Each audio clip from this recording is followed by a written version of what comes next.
Donc, merci beaucoup pour l'invitation aujourd'hui, en particulier à Estivaliz et tous les organisateurs de la journée. Donc, moi, je crois que c'est la première fois aussi que je prêche dans une église. Après la voix descendue du ciel, après les recommandations de Jésus sur la prise en charge de la dénutrition, je ne sais pas si ce sera aussi mystique.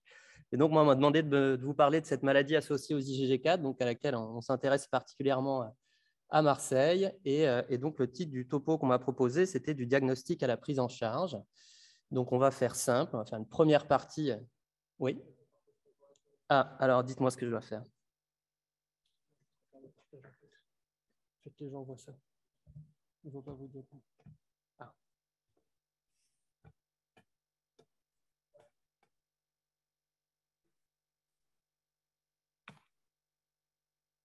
C'est ça qui. Voilà.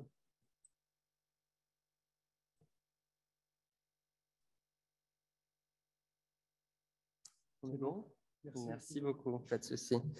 Donc, une première partie diagnostic. Donc, comment on diagnostique une maladie associée aux IgG4 en 2022? Puis, on va voir qu'il y a peut-être plus qu'une maladie associée aux IgG4. Il y a plutôt des maladies associées aux IgG4, en tout cas différents phénotypes. Et puis, une deuxième partie traitement, au cours de laquelle j'évoquerai avec vous quelques avancées physiopathologiques des années qui viennent de s'écouler, avec, on verra, quelques pistes thérapeutiques en rapport avec ces avancées.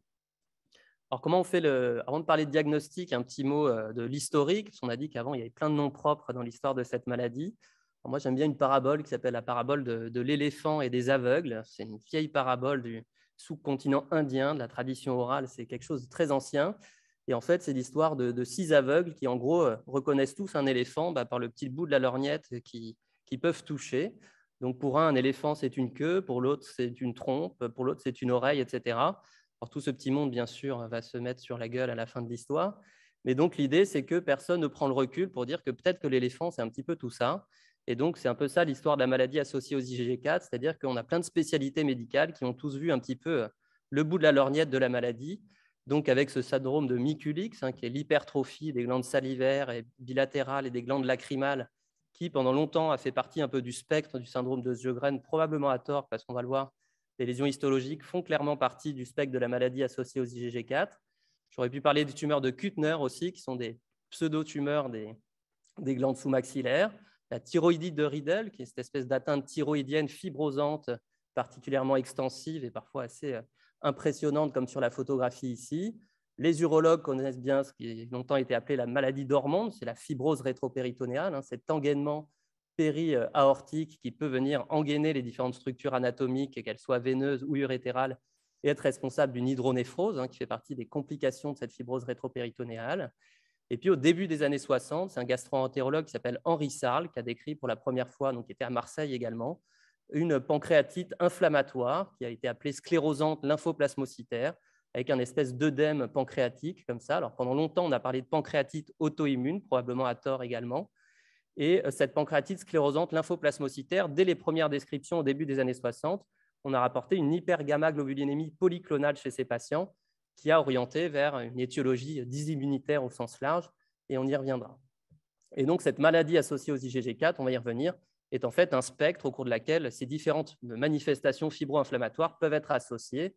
Et donc, l'histoire des IgG4, en tout cas, a commencé sur ce versant pancréatique, avec un papier princeps au début des années 2000 dans le New England Journal of Medicine d'une équipe japonaise qui s'est intéressée à cette fameuse pancréatite sclérosante lymphoplasmocytaire et en particulier de quoi était composée l'hypergamma polyclonale qui était observée chez ces patients.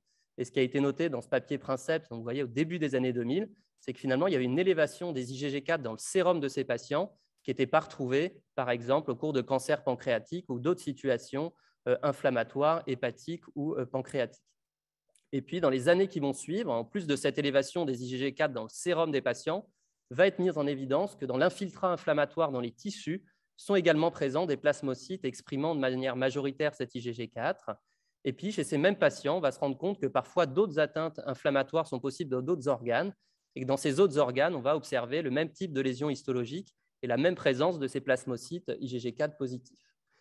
Et donc, vous voyez qu'après une histoire qui en effet est relativement récente, début des années 2000, va naître peu à peu dans la littérature cette idée d'une maladie systémique en fait, associée aux IgG4 avec différentes appellations, jusqu'à ce qu'en 2011, il y ait un premier symposium où il y a un effort de nomenclature qui a été fait pour retenir cette appellation de maladie associée aux IgG4, ou IgG4 Related Disease en anglais, donc IgG4-RD comme acronyme anglo-saxon.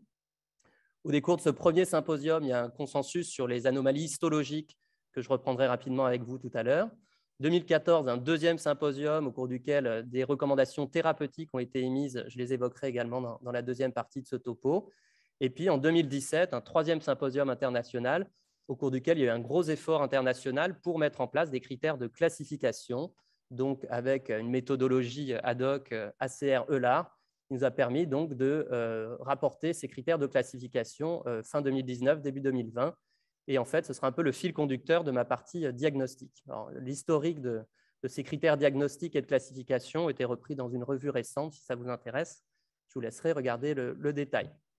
Donc, ces critères de classification, je vous le rappelle, c'est des critères de classification. Donc, ce n'est pas des critères de diagnostic à l'échelle individuelle pour un patient donné, puisque c'est essentiellement pour les études cliniques permettre de faire des groupes homogènes de malades et surtout avoir une haute spécificité pour ne pas inclure dans les études des patients qui seraient atteints d'une autre pathologie. Quoi qu'il en soit, l'utilisation de ces critères de classification reflète assez bien finalement la démarche diagnostique qu'on peut avoir en pratique clinique pour faire le diagnostic chez ces patients. Donc, pour appliquer ces critères de classification, il y a d'abord un critère d'entrée qui est le fait d'avoir une atteinte clinique ou radiologique compatible ou des anomalies histologiques compatibles, on va y revenir bien sûr. Ensuite, il faut exclure toute une série de critères qu'on va voir également rapidement ensemble. Et puis, quand on a exclu l'ensemble de ces critères, alors on peut appliquer le score lui-même, qui est classé en différents domaines avec différents items qui ont été pondérés, là aussi, avec une méthodologie et un groupe de travail international. Donc, le critère d'entrée, c'est le fait d'avoir une atteinte clinique ou radiologique compatible, on va bien sûr les voir ensemble, ou le fait d'avoir une anomalie histologique caractéristique dans un de ces organes qui fait évoquer le diagnostic, on va y revenir également. Alors, ce qui est le plus important pour les cliniciens que vous êtes, c'est dans quelle situation, finalement, je dois évoquer le diagnostic de maladie associée aux IgG4. Alors, schématiquement, on peut dire qu'il y a trois grandes sphères anatomiques qui correspondent aux principales atteintes d'organes. La première, c'est la sphère pancréatobiliaire, et j'ai déjà parlé de l'atteinte pancréatique, avec, pour nos collègues radiologues, un aspect radiologique assez caractéristique, un pancréas dit en saucisse, avec un œdème pancréatique qui peut être tout à fait diffus, comme dans l'exemple ici, avec une hypodensité péripancréatique, un nano-hypodense, qui est également assez caractéristique pour nos collègues radiologues, mais avec parfois une présentation pseudo-tumorale beaucoup plus localisée, qui peut, vous l'imaginer, bien sûr, poser des soucis de diagnostic différentiel, en particulier avec des étiologies tumorales. Et c'est très souvent des patients qui nous sont adressés après des chirurgies parfois lourdes qu'on aimerait bien éviter si le diagnostic était évoqué plus précocement. Ces atteintes pancréatiques peuvent être associées à des atteintes biliaires, et ce sont des atteintes de type cholangitique qui peuvent être associées à l'atteinte pancréatique, mais aussi être présentes de manière isolée sans atteinte pancréatique. À côté de la sphère pancréatobiliaire, vous avez des atteintes de la sphère rétropéritonéale. Donc, j'ai déjà parlé de la fibrose rétropéritonéale qui rentre également dans le spectre de cette pathologie avec le risque d'hydronéphose et d'insuffisance rénale obstructive. Mais vous pouvez avoir d'authentiques aortites également dans le cadre de cette pathologie. Et puis des atteintes rénales spécifiques qui sont essentiellement des néphrites tubulo-interstitielles, qui sont donc appelées associées aux IgG4, avec une histologie caractéristique. Et puis la dernière sphère principale, c'est une sphère qu'on va appeler tête et cou, dans laquelle on va retrouver essentiellement une atteinte donc, des glandes salivaires, qui peuvent être des atteintes bilatérales et symétriques dans le cadre du fameux syndrome de Mikulicz dont on parlait tout à l'heure, mais également des pseudo-tumeurs inflammatoires, par exemple parotitiennes, comme ici chez un de nos patients, et puis des atteintes des glandes lacrymales également, qui peuvent être associées aux atteintes des glandes salivaires, et puis parfois des atteintes orbitaires, avec des pseudo-tumeurs inflammatoires orbitaires comme celle-ci, qui peuvent bien sûr, là encore, poser des soucis de diagnostic différentiel, avec une GPA, avec des lymphomes, en particulier des lymphomes de Malte, etc. Donc ça, c'est les atteintes, on va dire, les plus fréquentes de la maladie. Au point de vue épidémiologique et démographique, je ne vous l'ai pas dit, mais ce n'est pas une maladie de la femme jeune, la maladie associée aux IgG4, c'est plutôt soixantaine d'années au diagnostic en moyenne et une prédominance masculine, même si ce sexe ratio peut être variable en fonction des atteintes d'organes. Et puis après, il y a d'autres atteintes d'organes. Dans notre expérience, l'atteinte ganglionnaire est présente chez plus de la moitié des patients, soit loco-régionale de l'atteinte d'organes, soit systémique. Et puis des atteintes pulmonaires également sont possibles, avec des épaississements péribroncovasculaires, des atteintes interstitielles et puis parfois des atteintes pseudo-tumorales. Et on a repris, là encore, très récemment avec nos collègues radiologues thoraciques, les différents patterns radiologiques des atteintes pulmonaires dans le cadre d'une étude française. Alors, il y a d'autres atteintes qu'on pourrait qualifier de classiques aussi, même si bien sûr dans cette maladie, on ne peut pas dire qu'on soit dans la maladie fréquente. Mais en tout cas, les atteintes méningées sont également possibles. Et puis, on avait repris donc, ces atteintes en la comparant à d'autres atteintes de pachyméningite dans d'autres de nos maladies systémiques. Et donc, on peut avoir des atteintes méningées encéphaliques avec des atteintes des paires crâniennes, mais également des atteintes méningées au niveau médulaire avec des compressions médulaires qui sont possibles chez certains de nos patients. Une atteinte assez caractéristique au niveau radiologique, qui est cet aspect de bande paravertébrale tissulaire. Alors souvent au niveau thoracique, on ne sait pas très bien pourquoi, souvent plus à droite qu'à gauche, on ne sait pas très bien pourquoi non plus. Mais ça, pour les radiologues, là, cette espèce d'aspect qu'on appelle en moustache, c'est quelque chose d'assez caractéristique de cette pathologie. Et parfois, c'est l'histologie et la biopsie de ces lésions qui nous permettent de porter le diagnostic au niveau anatomopathologique. Et ça, c'est un des critères dans les critères de classification au niveau radiologique qui compte beaucoup de points, par exemple. Dans les d'autres atteintes morphologiques qui ne sont bien sûr pas spécifiques, mais qui comptent des points aussi dans les critères de classification, vous avez ces hypodensités rénales corticales bilatérales qui font partie aussi des anomalies que vous pouvez observer. Alors, à côté de ces atteintes d'organes caractéristiques, vous avez des choses qui, au contraire, vont être des critères d'exclusion, soit cliniques, soit radiologiques, dans ces critères de classification. Vous voyez qu'au niveau clinique, le fait d'avoir de la fièvre et dans les critères de la CRE-LAR, en tout cas, un critère d'exclusion. Et donc, c'est une maladie fibro-inflammatoire au niveau tissulaire, mais c'est très rarement une maladie inflammatoire au niveau systémique, et ce n'est pas des patients qui sont à 39 de fièvre avec 200 de CRP. Au niveau radiologique, bien sûr, des lésions qui grossissent très rapidement ou qui suggèrent des choses tumorales ou infectieuses, c'est un critère d'exclusion aussi. Des anomalies des os longs, comme dans l'histiocytose d'Erdheim-Chester, c'est un critère d'exclusion. Et ces patients n'ont pas de grosse rate non plus. Donc, si vous avez une splénomégalie, il faut que vous évoquiez un autre diagnostic. Alors, pour les données biologiques, ça c'était en termes de fréquence, les premières données qu'on avait rapportées dans la première série historique française, mais ça donne un ordre d'idée un peu de la présentation biologique de ces patients. Donc, l'hypergamma-globulinémie, je vous l'ai dit, c'est la première anomalie biologique qui a été rapportée dans l'atteinte pancréatique historique. Et vous voyez que c'est 3/4 de nos patients qui ont une hypergamma polyclonale, mais ça veut dire qu'il y a un quart d'entre eux qui n'ont pas d'hypergamma. Et s'il n'y a pas d'hypergamma, ça n'élimine en aucun cas, bien sûr, le diagnostic. Inflammatoires, ils peuvent l'être, mais en général, c'est de manière très modérée, 20-30 de CRP, sauf éventuellement dans certaines atteintes d'organes comme la fibrose rétropée, où là, on peut être un petit peu plus inflammatoire, mais ce n'est clairement pas des patients qui sont à 200 de CRP. Si c'est le cas, il faut évoquer un autre diagnostic. L'hyperéosinophilie, elle est fréquente, c'est 10 à 30% des patients qui ont une hyperéosinophilie, volontiers des patients qui ont une augmentation des IgE totales également, et ça, c'est en rapport avec l'orientation TH2, dont je reparlerai un petit peu tout à l'heure. L'auto-immunité, il peut y avoir un peu d'antinucléaire sans spécificité, mais là encore, la présence d'auto-anticorps spécifiques doit faire bien sûr évoquer un autre diagnostic et une maladie auto-immune.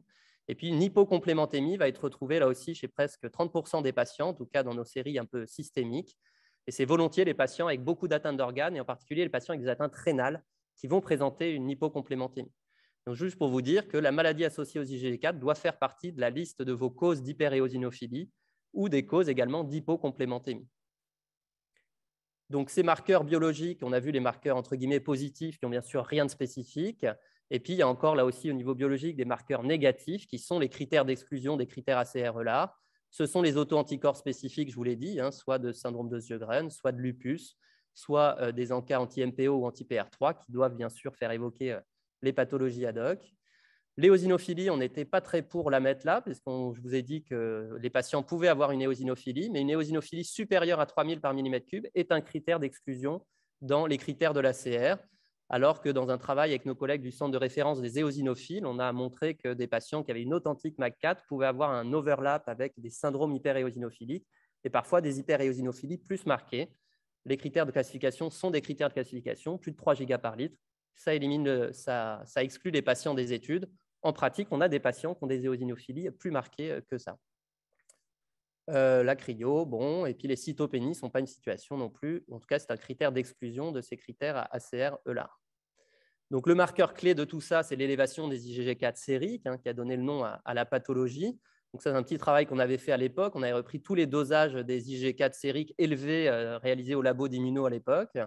Et puis, on avait vu que certes, les IgG4 étaient plus élevés dans la maladie associée aux IgG4, mais si on se plaçait au-dessus de ce seuil de 1,35 g par litre, qui était le cut-off historique du papier Princeps dans le New England, en fait, on voyait qu'il y avait plein d'autres situations au cours desquelles on pouvait avoir des IgG4 sériques élevés, que ce soit des situations tumorales, infectieuses ou inflammatoires, comme certaines vascularites.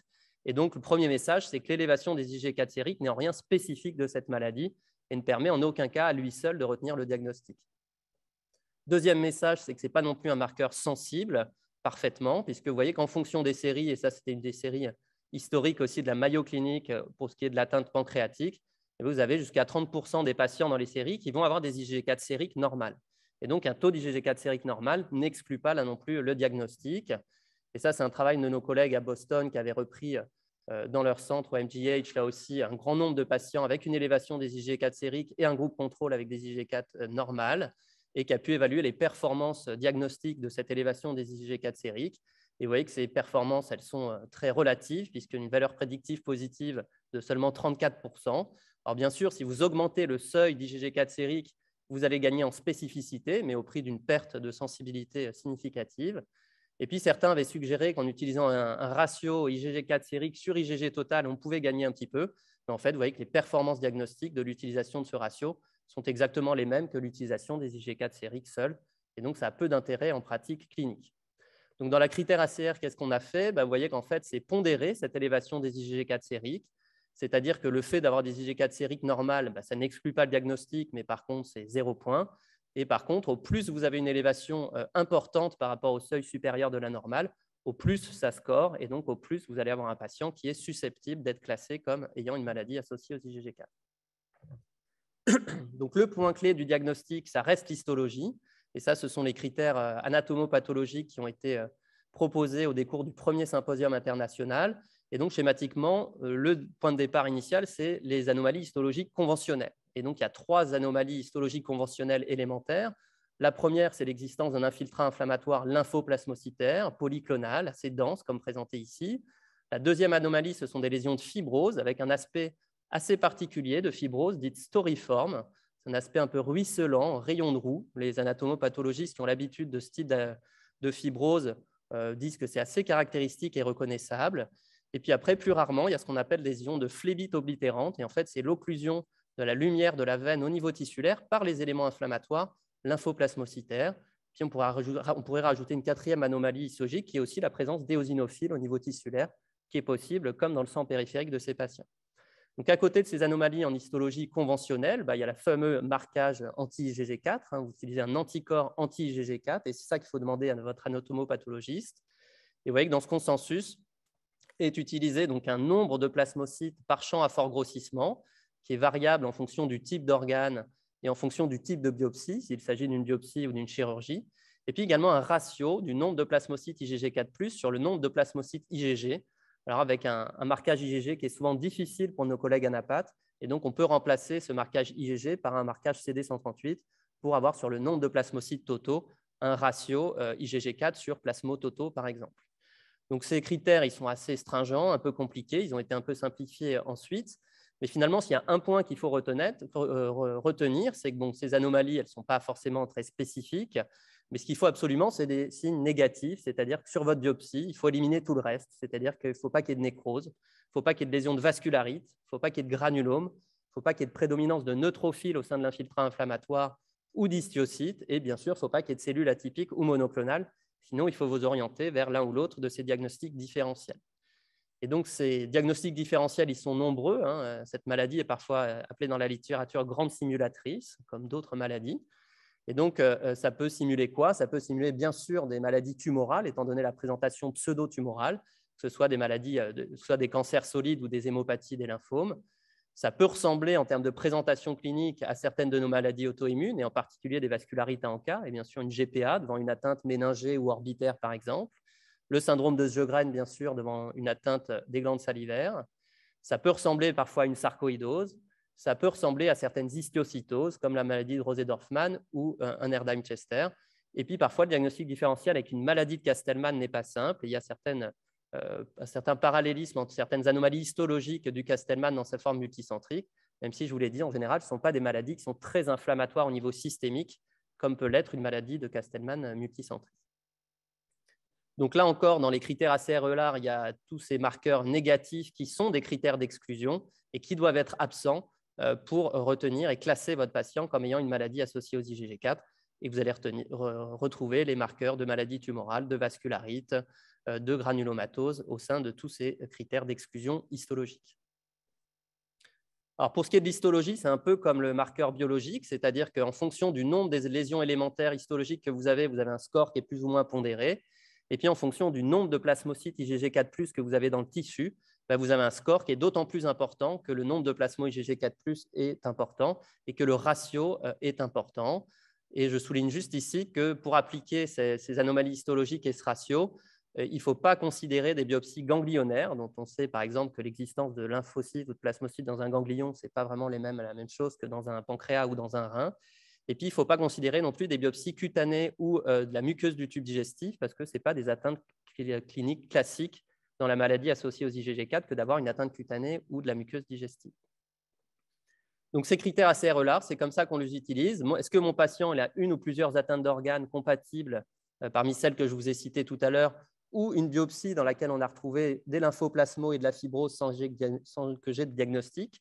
Si la réponse est oui, vous allez exclure tous les critères d'exclusion en fonction du contexte clinique. Si vous n'avez aucun critère d'exclusion, vous allez pouvoir appliquer les critères de classification avec le score sérologique, histologique et chacune des atteintes classées par grand domaine, glandes salivaires, thorax, pancréas, reins, etc.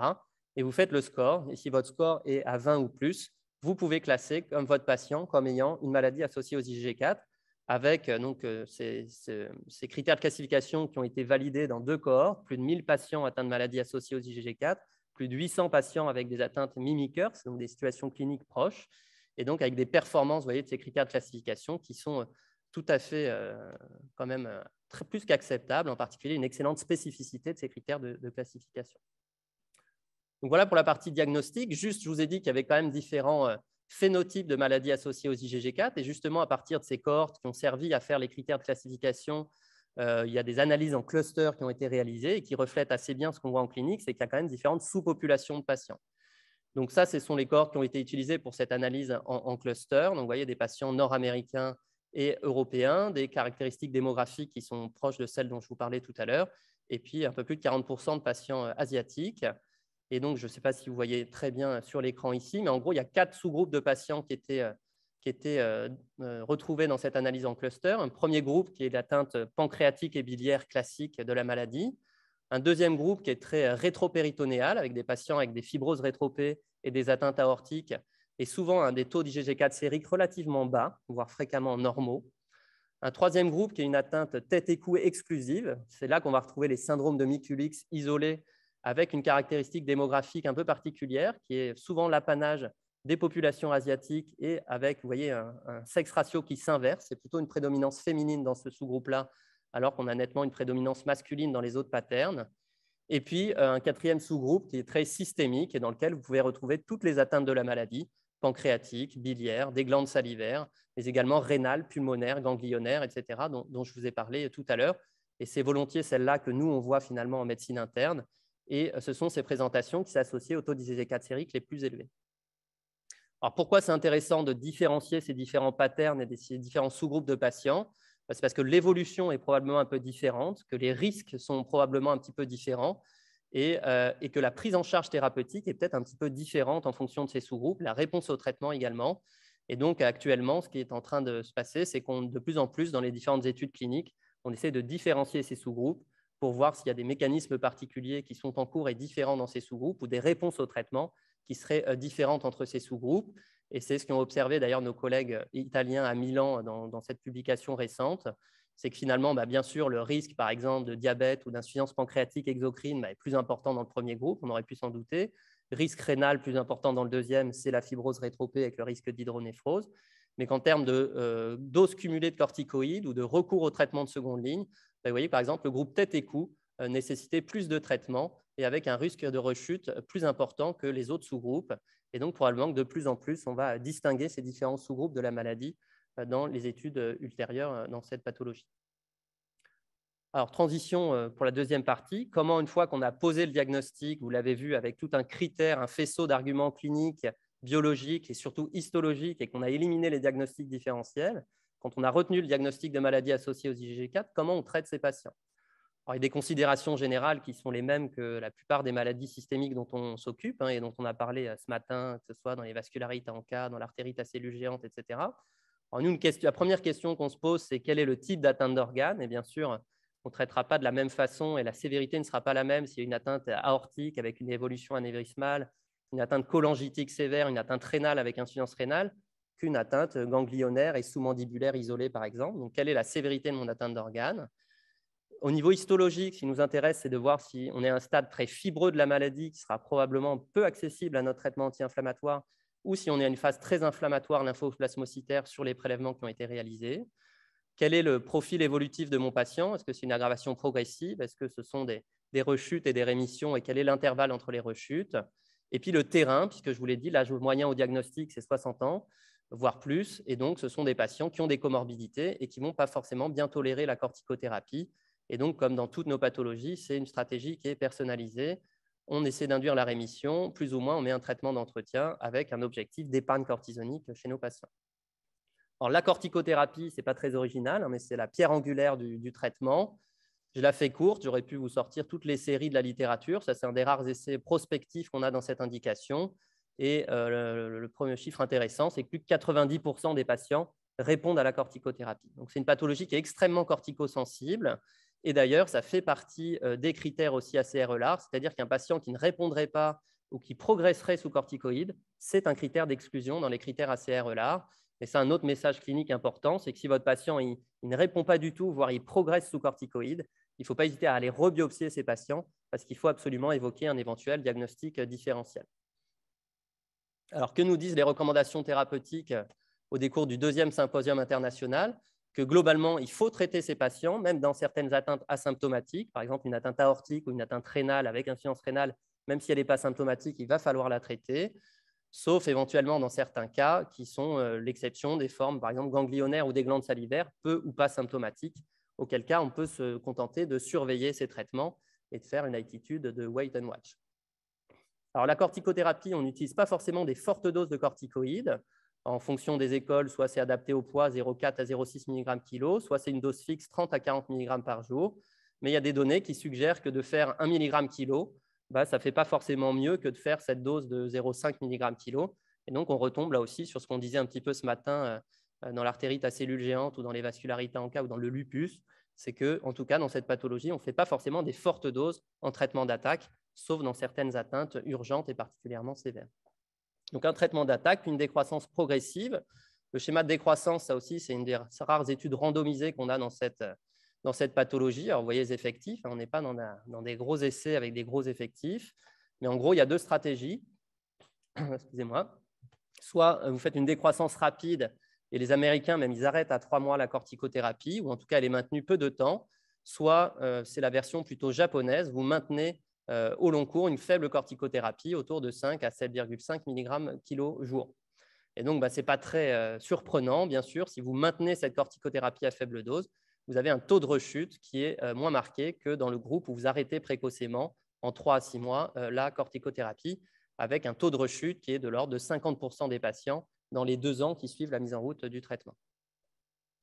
Alors, le problème de garder une corticothérapie au long cours, on en a parlé ce matin, c'est ça, c'est bien sûr le risque métabolique, infectieux, l'ostéoporose, etc. Et donc, il y a besoin d'essayer de trouver des traitements d'épargne cortisonique chez nos 50% de patients susceptibles de rechuter après traitement. Alors, on peut bien sûr utiliser des immunosuppresseurs conventionnels, mais ça, c'est avec des collègues européens, on a émis des recommandations d'experts récemment. Et vous voyez que les données sont relativement légères, c'est surtout des séries de cas pour l'Immurel, pour le méthotrexate, qui peuvent être utilisés en termes d'épargne cortisonique. On a un essai randomisé avec le mycophénolate mofétyl par les collègues chinois. Vous voyez toujours des effectifs relativement faibles, mais qui est en faveur de l'association MMF plus cortico versus cortico seul, avec une réserve importante pour interpréter les données de cet essai, c'est qu'il n'y avait pas de décroissance standardisée de la corticothérapie et que quand on regarde dans le détail, bien sûr, les patients qui avaient des doses de corticoïdes un petit peu plus élevées rechutaient moins, ce qui rend difficile le fait d'interpréter les données et l'intérêt du CellCept dans l'épargne cortisonique dans ce travail. Donc, quelques principes généraux sur le traitement immunosuppresseur. Des fois, on l'introduit en première intention chez certains patients qui ont des facteurs de risque de rechute, et c'est les patients avec les formes systémiques et des nombreuses atteintes d'organes, ou des élévations très élevées des IgG4 sériques. Certaines atteintes d'organes chez qui on ne veut absolument pas que les patients rechutent, des atteintes méningées avec des pertes crâniennes, des atteintes rénales avec insuffisance rénale, etc. Ça nous arrive parfois de mettre un traitement d'épargne en première intention. Le traitement est mis en place en général pour 2 à 3 ans. Et donc, différentes stratégies, soit cette corticothérapie à faible dose, soit un traitement immunosuppresseur d'épargne cortisonique. Et vous voyez qu'en fonction des spécialités, les gastro-entérologues vont être plutôt Immurel. Dans la FRP ou les aortites, on est plutôt métaux. Les néphros vont être plutôt MMF. Mais c'est un peu une histoire de chapelle. Alors, bien sûr, une pathologie où il y a une hypergamma polyclonale, paraissait logique de s'intéresser au compartiment B. Et c'est ce qui a été fait dès le début des années 2010 avec l'équipe de Boston qui a rapidement rapporté chez ces patients qu'il existait une expansion, en tout cas dans le sang périphérique, de plasmablastes et que cette augmentation des plasmablastes était nettement plus importante chez les patients que chez des sujets contrôles, même si on sait que celle-ci n'est pas spécifique et que cette expansion de plasmablastes, on peut la retrouver dans d'autres situations, en particulier d'autres maladies auto-immunes où il y a une hyperactivation lymphocytaire B chronique comme le syndrome de Sjögren. Quoi qu'il en soit, dans ce travail, il montrait également que les plasmablastes réascensionnaient au moment de la rechute et qu'à l'inverse, sous traitement, on voyait ces cellules dans le sang qui disparaissaient.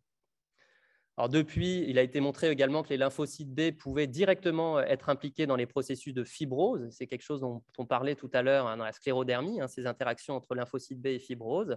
Et ça, c'est les travaux d'Emmanuel Delator en collaboration avec les collègues d'Harvard, qui a très bien montré que dans cette maladie, les lymphocytes B pouvaient avoir un rôle direct via la production de différentes molécules, directement sur la matrice extracellulaire, mais également directement sur les fibroblastes, avec ces phénomènes de transition mésenchymateuse et la transformation de fibroblastes en myofibroblastes, et donc que les lymphocytes B, en plus de recruter d'autres agents du système immunitaire qui favorisent les lésions de fibrose, ont un rôle direct profibrosant qui a également été démontré. Je vous laisse lire ce papier dans JACI qui est sorti il y a 2 ans pour plus de détails, mais un travail assez élégant pour démontrer le rôle profibrosant des lymphocytes B dans cette pathologie. Alors, bien sûr, qui dit implication des lymphocytes B dit utilisation de traitements de déplétion B dans cette indication. Et ça, c'est un essai prospectif ouvert qui a été mené là encore par nos collègues à Boston. 30 patients, la plupart d'entre eux qui étaient traités juste par rituximab, sans corticothérapie associée. Et vous voyez que 97% de réponse globale avec le rituximab, donc ça marche très bien, comme la corticothérapie. Et l'objectif principal, qui était une diminution de ce qu'on appelle l'IgG4 Related Disease Responder Index, qui est une sorte de BIVAS en fait, de la maladie associée aux IgG4. Donc, l'objectif principal, c'était un score composite avec une baisse de ce score d'activité, l'absence de rechute et l'absence de corticoïdes. Et vous voyez que 3/4 des patients à M6 atteignaient cet objectif principal dans cette étude ouverte prospective. Alors, le bémol et le mais, c'est que si on regardait ce qui se passait déjà à 12 mois, il n'y avait aucun suivi après 12 mois dans cette étude, il y avait déjà 7 rechutes. Et donc, l'impression, c'est que ça marche très bien comme les corticoïdes, mais qu'il y a un taux de rechute tout à fait significatif aussi à distance du traitement. Et ça, on l'a bien observé il y a également quelques années en vraie vie, puisqu'on avait repris une trentaine de patients traités par rituximab dans la cohorte nationale. Et comme nos collègues américains, on avait une excellente réponse initiale. Mais là, quand on augmentait un petit peu le suivi à 2 ans, on se rendait compte que 40% des patients étaient rechuteurs en post-rituximab, et on retombe finalement sur les chiffres qu'on retrouve après sevrage de la corticothérapie. Alors, au plus les patients étaient systémiques et actifs, au plus le taux de rechute était important. Et puis, si un traitement d'entretien était fait par rituximab, on diminuait le taux de rechute par rapport à des patients qui étaient juste traités initialement, cependant au prix d'un taux d'infection sévère qui était important et bien supérieur à ce qu'on peut observer, par exemple, dans la PR ou au cours du PTI. Mais même si c'est difficile de mettre sur le compte du rituximab sur ces événements infectieux sévères, puisque c'était des patients qui étaient souvent corticothérapiés de longue date et à forte dose, et qui avaient parfois aussi reçu d'autres immunosuppresseurs avant le rituximab.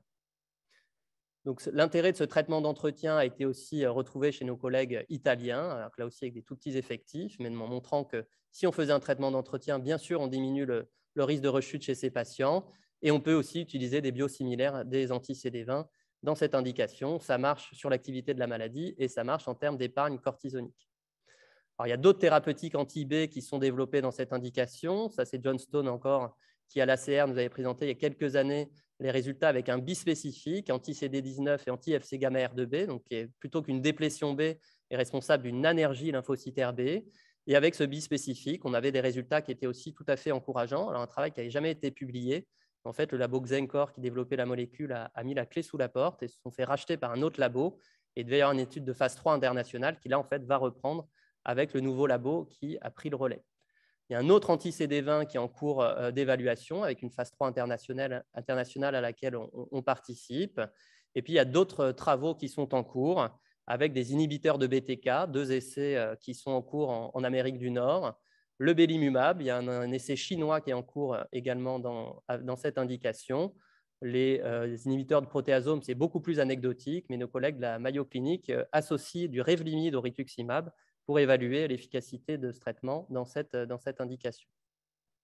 Alors, à côté des populations B, il y a un rôle également de population lymphocytaire T dans cette maladie.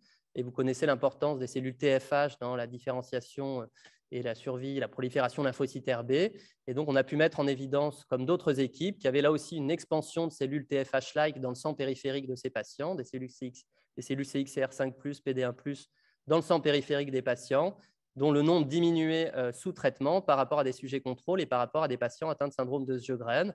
Quand on regardait un petit peu plus près la nature de ces populations TFH, on se rendait compte que c'était essentiellement des populations de type TFH2 qui étaient augmentées chez ces patients, ce qui a été là aussi retrouvé dans d'autres équipes, avec dans des co-cultures avec des lymphocytes B, une expansion des lymphocytes B, la production d'IgG4 par les lymphocytes B en présence de ces cellules TFH de patients. Ces cellules TFH, elles produisent de l'IL4 et elles ont été retrouvées également au niveau tissulaire. Et ces cellules TFH IL4+, elles sont colocalisées de manière étroite avec les cellules lymphocytaires B qui expriment les IgG4 et suggérant un rôle potentiel là aussi dans la maladie. Et nous, on s'intéresse aussi actuellement aux cellules stromales, ce qu'on appelle les FRC, pour savoir si ces cellules stromales pourraient avoir aussi un rôle dans cette expansion TFH IL4+, qui a l'air d'être impliquée dans la maladie. Alors bien sûr, qui dit cytokine de type TH2 dit pourquoi pas bloquer ces cytokines de type TH2. Et dans cette indication, dupilumab aurait pu avoir un intérêt, donc ce qui, vous savez, bloque la chaîne alpha du récepteur de l'IL4, qui est pour l'IL4, mais également pour l'IL13. Et il y avait une première observation dans RD qui avait suggéré chez un patient qui avait une fibrose rétropée une efficacité de ce traitement. Il y avait une utilisation concomitante de corticoïdes qui rendait l'interprétation difficile. Et donc, nous, on l'avait utilisé chez un patient sans corticoïdes. On avait retrouvé des résultats intéressants au niveau immunologique parce qu'on avait une nette diminution de cette population TFH2 sous ce traitement, ainsi que des plasmablastes circulants. Mais malheureusement, au niveau clinique, vous voyez le TEP avant-après, on a l'impression en tout cas que le patient n'avait pas du tout bougé en termes de présentation pseudo-tumorale après traitement par dupilumab. Alors depuis, il y a d'autres observations sans corticothérapie qui ont suggéré que ça pourrait être efficace au niveau clinique.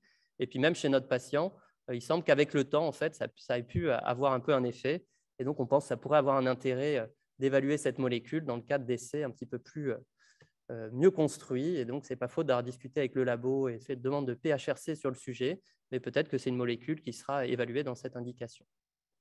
Alors, autre population T d'intérêt dans cette maladie, ce sont des cellules CD4 un peu particulières qu'on appelle cytotoxiques, qui ont donc un phénotype effecteur mémoire, qui exprime le ligand de CD62 et qui, vous voyez, là aussi, sont montés comme étant une expansion de cette population dans le sang périphérique de ces patients, avec un phénotype un peu particulier, l'expression de molécules cytotoxiques, comme la perforine ou le granzyme, et puis une molécule qui s'appelle SLAMF7, qui est également exprimée par ces cellules CD4 cytotoxiques. Là encore, ces cellules CD4 cytotoxiques, elles ont été retrouvées dans les tissus des patients par rapport à des sujets contrôles, en particulier des patients atteints de syndrome de Sjögren. Et vous voyez que ces cellules CD4 cytotoxiques, elles expriment également le TGF-bêta. Et on sait que ces cellules, elles ont une capacité de production de molécules pro-inflammatoires comme l'IL-1-bêta et de molécules pro-fibrosantes comme le TGF-bêta. Et là aussi, elles pourraient concourir donc à la physiopathologie et aux lésions de fibrose qui se développent dans les organes de ces patients. Et donc là aussi, il y a un essai qui est en cours avec des molécules anti-SLAMF7, qui sont des molécules qui sont également utilisées dans le myélome, puisqu'elles sont exprimées également par les cellules B et les plasmocytes. Et donc, il y a un essai avec ces molécules anti-SLAMF7 qui est en cours dans cette indication. Alors là aussi, je ne vais pas rentrer dans le détail, mais toujours les collègues d'Harvard qui ont démontré donc, que ces populations CD4 cytotoxiques, en fait, elles avaient un rôle pro-apoptotique de cellules mésenchymateuses et que tout ça était responsable de la libération de molécules pro-fibrosantes et qu'ensuite, il y avait une boucle d'amplification avec une implication des cellules TCD8 cytotoxiques également. Ah, j'ai perdu l'image, mais ce n'est pas grave. Hop. Qui, elle aussi, concourait à cette apoptose de cellules mésenchymateuses et aux lésions de fibrose dans la pathologie. Donc, bien sûr, de cibler les T, c'est quelque chose qui pourrait également être intéressant. Il y a des choses en cours d'évaluation pour bloquer les interactions T et B, par exemple ICOS-ligand. L'utilisation d'abatacept pourrait également être séduisante. Il y avait eu une observation il y a quelques années rapportée chez un patient relativement réfractaire, y compris à la déplétion lymphocytaire B, qui avait répondu de manière assez spectaculaire à un traitement par abatacept. Et puis là, tout récemment, l'équipe de Boston a publié une étude ouverte pilote sur 10 patients et assez décevante, puisqu'il y a seulement 3 patients sur 10 finalement qui ont rempli le critère de réponse principale, qui était une rémission complète, l'absence de rechute et l'absence de corticoïdes à 6 mois. Et c'est seulement 3 patients sur 10 qui ont répondu à un traitement par abatacept. Alors pour ce qui est des molécules anticytokines, je vous l'ai dit, c'est une maladie assez peu inflammatoire au niveau systémique, et malgré le rôle potentiel de l'IL1 dont je vous ai parlé tout à l'heure, il y a assez peu de données sur l'utilisation éventuelle d'anti-IL1 dans cette indication. Peu de choses sur les anti-IL6 également, sauf dans des atteintes artérielles des gros vaisseaux, par analogie à ce qu'on peut faire dans les vascularites des gros vaisseaux. Pas trop de place pour les anti-TNF dans cette histoire. Chez les patients avec éosinophilie, nous, dans notre expérience, le MEPO ou le BENRA peut avoir un intérêt sur les manifestations éosinophiliques de la maladie, mais marche peu ou pas du tout sur la présentation pseudo-tumorale, en tout cas, chez ces patients avec overlap, maladie associée aux IgG4 et SHE. Et vous voyez toute une liste de traitements qui sont en cours d'évaluation. Donc pour terminer, la présentation clinique, vous l'avez vu, elle est pseudo-tumorale. Ça peut être des atteintes d'organes soit uniques, soit multiples, qui sont associées chez un même patient, soit de manière synchrone au diagnostic, soit qui surviennent de manière successive au cours de l'évolution. Il n'y a pas de marqueur biologique spécifique, c'est vraiment l'histologie qui est l'élément clé pour éliminer les diagnostics différentiels et retenir le diagnostic. Ces critères de classification qui ont été récemment validés, encore une fois, pensez au diagnostic différentiel. Certains phénotypes distincts qui ont peut-être des profils évolutifs un petit peu différents, et puis une grande corticosensibilité, mais des traitements de seconde ligne qui, pour l'instant, ne sont pas du tout consensuels, ce qui justifie de poursuivre les explorations translationnelles dans cette maladie qui peut-être nous permettront d'avoir des traitements plus ciblés pour plus tard. Voilà, je vous remercie de votre attention.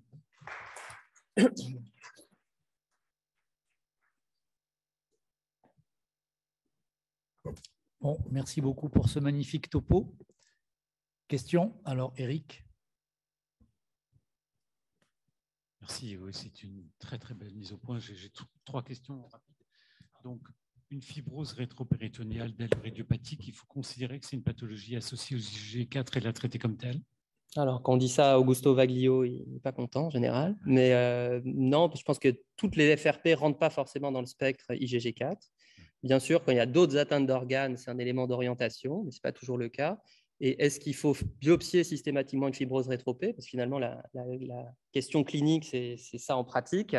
Finalement, on a des données qui suggèrent que quand on a une FRP IgG4+, au niveau tissulaire ou une FRP dans laquelle on ne va pas trouver de plasmo IgG4+, il n'y a pas trop de différence en termes de réponse au traitement, d'évolution, etc. Seul intérêt de savoir qu'elle est IgG4-related éventuelle, c'est dans le cadre du suivi, de dépister la survenue de certaines atteintes d'organes. Donc, de faire un dosage de sous-classe d'IgG au diagnostic, oui. Est-ce que qu'on a une présentation typique de l'aorte abdominale sous-rénale avec engainement des iliaques antérieurs, sans atypie au niveau radiologique, il faut biopsier de manière systématique? Nous, en pratique, on ne le fait pas. Et finalement, le caractère IgG4-related ne va pas forcément changer la prise en charge thérapeutique, éventuellement de garder un œil dans le suivi des autres atteintes d'organes dont je parlais tout à l'heure. Alors, on a bien vu l'hétérogénéité de la pathologie et les différentes expressions phénotypiques. J'ai aussi l'impression qu'il y a des syndromes associés au IgG4 qui sont des overlaps ou qui s'associent à des overlaps. On connaît la GPA authentiquement, et j'ai authentiquement un patient Sjögren avec les critères Sjögren-anti-SSA qui a aussi une pathologie associée aux IgG4. Il y a d'autres overlaps ou est-ce qu'on reconnaît ces overlaps? Nous aussi, c'est notre impression, c'est qu'en gros, il y aurait la maladie associée aux IgG4 primitive, entre guillemets, qui est celle dont je parle, avec les critères de classification, quand on a exclu tout le reste, etc. Et après, on a clairement l'impression qu'il peut y avoir de l'inflammation IgG4-like dans plein d'autres situations. On a rapporté récemment des séries un peu pédiatriques et de sujets jeunes dans lesquels on voit qu'il y a plein d'atypies, etc., chez des patients qui sont retenus IgG4 et dont on sent qu'il y a autre chose. Et on a l'impression qu'il est tout à fait possible qu'on ait un peu de l'inflammation IgG4-like secondaire à d'autres pathologies. Et comme vous le dites, dans les vascularites à ANCA, on a décrit aussi ces overlaps qui sont possibles. Et donc, c'est pour ça que je pense que les critères d'exclusion sont importants, parce qu'une histo IgG4 compatible, si à côté on a des critères diagnostiques de GPA, c'est un diagnostic de GPA qu'il faut retenir, par exemple. Donc plutôt réactionnel que des chevauchements en réalité. C'est ça. Quand on voit l'évolution des rechutes sur rituximab, on a l'impression de voir la vascularité en cas et puis la GPA. Et si on fait 2 ans d'entretien et moins de rechutes, si on fait 4 ans d'entretien et moins de rechutes, et on ne s'arrête jamais. C'est ça, donc on est tout à fait dans l'évaluation dont on parlait tout à l'heure, c'est-à-dire quelle est la gravité de mon atteinte initiale et finalement, si elle n'était pas si sévère que ça, de suivre mon patient et puis en cas de rechute, de lui proposer un retraitement, si j'ai gagné 1 an, 2 ans, 3 ans, c'est ça de prix entre guillemets, et les facteurs de risque individuels, de risque infectieux, parce qu'on a vu que quand les retraites par Ritux, ce n'est pas anodin, ils ont 65, 70 ans, ils sont diabétiques, etc. En même temps, on veut leur éviter les corticoïdes. Donc voilà, c'est de la décision vraiment au cas par cas et c'est pour ça que quand on nous demande de faire une stratégie thérapeutique pour tout le monde, on est bien embêté parce qu'en pratique, on ne fait pas de manière systématique. Et c'est sûr que la sévérité initiale de l'atteinte, et s'il y a des conséquences fonctionnelles où on se dit, tiens, s'il rechute avec de la fibrose sur une cholangite où le foie est déjà un peu fatigué ou sur un rein avec une fonction rénale qui n'est pas terrible, etc., chez ces patients-là, on sera plus à même de faire un traitement d'entretien comme on le fait dans les vascularités en cas, 500 tous les 6 mois, par exemple.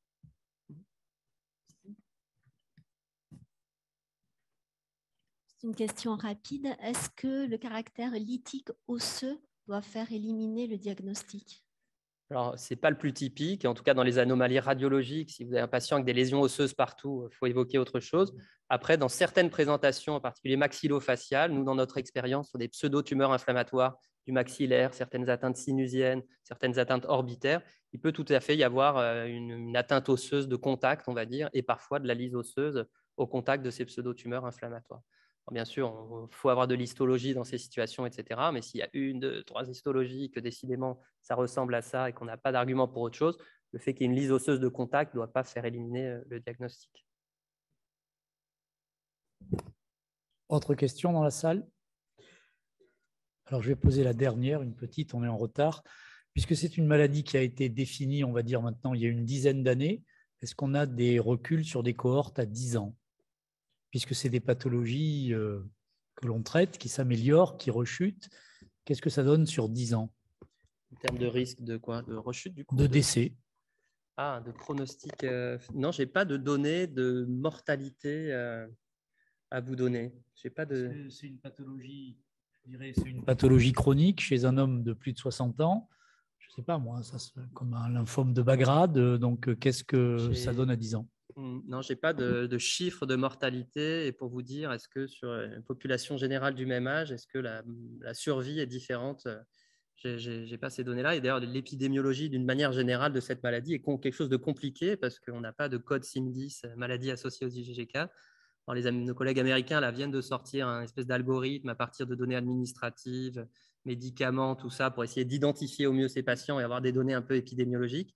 Il y a aussi des études 2009-2012 au Japon qui nous donnent quelques chiffres d'incidence et de prévalence.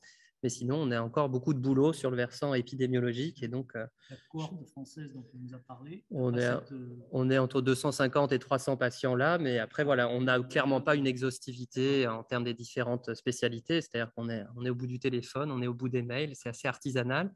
Et on essaie de recueillir la donnée clinique. On a un biobanking aussi biologique, histologique également. Mais après, on n'a clairement pas une photographie exhaustive des choses pour pouvoir donner des chiffres de manière formelle. Très bien. Merci beaucoup. Merci.